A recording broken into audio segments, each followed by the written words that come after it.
بسم الله الرحمن الرحیم. انتهایی واجب الاحترام حضرات مسلمانانو دوستانو، هغه خلک چې په خبره باندې پوهیږي او سنجیده وي، هغه خلکو د پاره زما د پیغام دی او د حسد او د بغض او د کینې او د تعصب نه د زړونه خالی وي، هغه د زما د پیغام واوري. او هغه خلک چې هغه د حسد او بغض او کینې او د عناد په مرض کې مبتلا وي، دا پیغام بالکل د هغه چا د پاره نه دی. دغلته په سوشل میډیا باندې چې کم اختلافات را روان دي، یقینا فی الحال زه یو جانب ته هم دغه ویډیو کلیپ کې د یو چا طرفداري هم نه کومه. اگر که مفتی سید حکیم الماتوریدی صاحب یو لوی محقق عالم دی او زما ملګری دی او ما د پاره قابل احترام دی، زمونږ مشر دی، لیکن په دې کلیپ کولو مقصد هرگز د هغې تایید نه دی. وجه دا ده چې زه یو عالم یما، زه یو طالب العلم یما، زه به هغه څه وایم چې کوم څه ما په دې 8 کاله کې د الله رضا دپاره د قرآن او د حدیث نه ما زده کړی وي.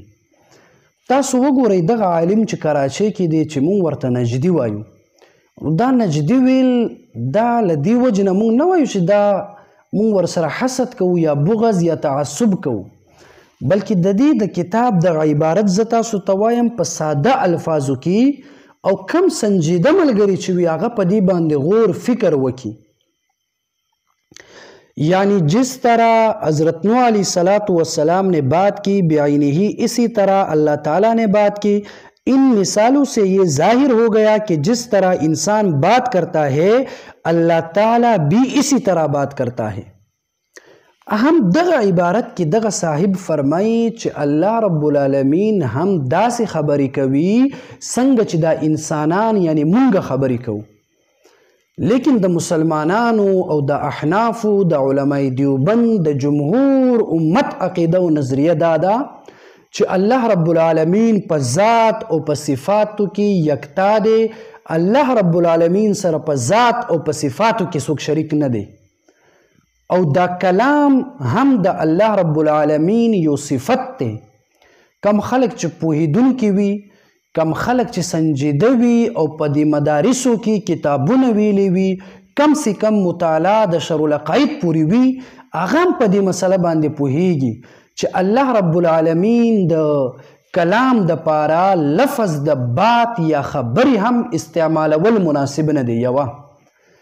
دویم نمبر، الله رب العالمین دغه کلام دا هرگز د مخلوق د کلام په شانتي نه دی، ځکه چې عرف کې دا خبرې د دې معنی هم دا وي او زمونږ د انسانانو د خبرو مقصد دا وي چې دې کې حروف هم وي او اصوات هم موندلی کېږي په دې اوازونو کې، او ذات د باری تعالی کم کلام چې وي هغې کې نه حروف وي نه هغې کې اصوات وي. لږ د کتابونو مطالعه وکئ. مرام الکلام د علامه عبدالعزیز فرهاروي رحمه الله چې صاحب نبراس دی، دغه نبراس هم مطالعه وکئ او دغه شان مرام الکلام هم مطالعه وکئ. الله رب العالمین کلام دا د مخلوق کلام په شانتي نه ده، دا د ماتوریدیانو او د اشاعره او علماء دیوبند او د احنافو او د شوافیو او د موالیکو او حقیقي حنبلیانو دغه مذهب دی. دا کم چې ما وویلا چې الله رب العالمین کلام دا د مخلوق د کلام په شانتي نه دی. بله خبره ضروري یاد ولرئ، التسدید فی شرح التمهید کتاب تاسو وګورئ، ښکلی خوندور د علم الکلام کتاب دی. یا دغه شان دی الکفایه فی الهدایه، دا کتاب تاسو وګورئ په علم الکلام باندې. یا دین علاوه تاسو بل ښکلی یو کتاب وګورئ لکه علامه ساجقلی زاده رحمه الله کتابونه شو، رسالة التنزیحات تاسو وګورئ په دې باب کې.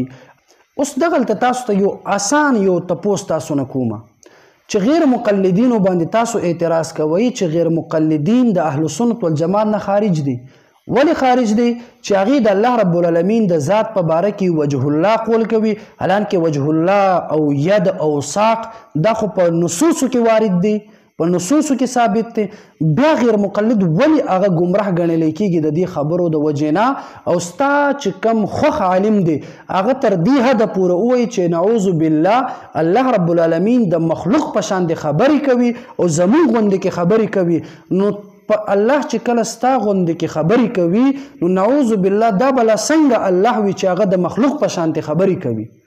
مونږ خو دا وایو چې الله زمونږ چې کم ذات باری تعالی دی هغه په ذات کې هم د انسانانو نه جدا او یکتا دی، وحده لا شریک له.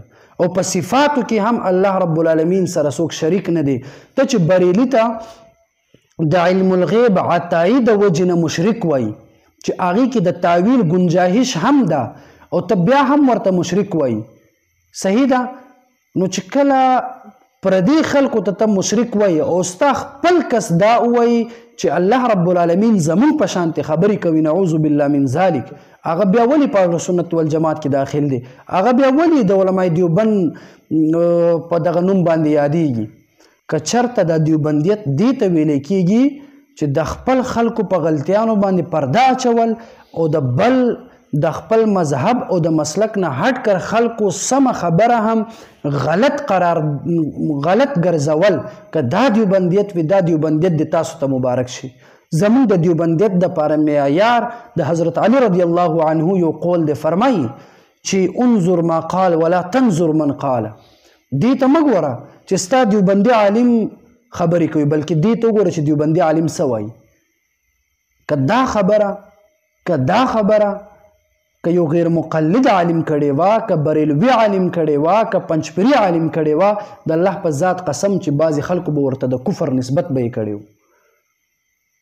لیکن کله چې ستا یو کس خوښ وي هغه دا خبره وکړي، ولې بیا ورته تاسو علماء دیوبند هغه حسابوئ؟ نو ټولو مسلمانانو ته هم وایم او خصوصا دغه خلکو ته هم وایم چې سنجیده کم خلک وي، راشئ زمونږ طالبانو سره کینې، مشرانو سره کینې او په دې خبره باندې زه تاسو ته یو غریب یم 1,00,000 روپۍ تاسو ته انعام در کوم، 1,00,000 روپۍ چې دا ما ته ثابت کوي چې کلام د باری تعالی دا د مخلوق د کلام په شانتې وي، دا دې ما ته څوک ثابت کړي. او مونږ دا وایو که دا چا عقیده وي هغه د اهل سنت والجماعت نه خارج دی، هغه کټر مشرک دی او هغه بدعتي عقیده لرونکی دی او اعتقادي بدعتي دی او داسې کس نه سبق ویل، داسې کس خپل مشر جوړول، داسې کس پسې موس کول، دا شرعاً بالکل ناجایز او حرام دی چې هغه د مخلوق صفت خالق له ورکوي او د خالق صفت هغه مخلوق له ورکوي. امید لرم چې تاسو په دې خبرو باندې پوه شوي یې. کم یو سنجیده ملګری چې په تاسو کې وي هغه دې بیا موږ ته جواب وکړي او که کنزل او بد رد تاسو وایي وافوض امري الى الله، موږ خپل هر څه الله ته سپارو. که څوک بد رد وایي، که کنزلي کوي، که الزام تراشي کوي، د قیامت پر ورځ باندې به هغې حساب کتاب کیږي. الله رب العالمین دې موږ ته تر مرګه پورې د حق ګویي کولو توفیق راکړي. اللهم صل على روح محمد في الارواح، اللهم صل على جسد محمد في الأجساد، اللهم صل على قبر محمد في القبور.